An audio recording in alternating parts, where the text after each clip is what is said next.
Hi, it's time for our 1-minute interior design and I'm Vince. Today I will talk something about tiles. There are two types of tiles. One is the ceramic tiles, another one is the porcelain tiles. Porcelain tiles have lower water absorption rate.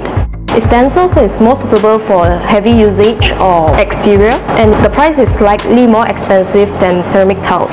As for ceramic tiles, they absorb water and they are less dense, so it's more suitable to apply it on wall, and of course it's more cheaper than porcelain tiles. Next, there are two types of porcelain tiles. One is the homogeneous type, another one is the non-homogeneous type. It is highly durable, resistant to fire and scratching, and also chipping. Homogeneous tiles can be called as full body tiles.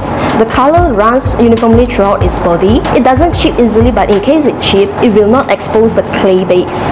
The tiles is fire resistant, highly durable, and also scratching resistant. In case you are using marble tiles or wooden tiles, make sure to check on the tiles variation just like this chart.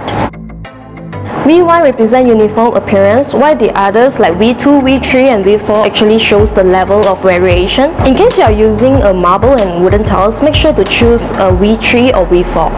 That's all for our 1 minute. Remember to subscribe us on YouTube and like us on our Facebook page. Bye!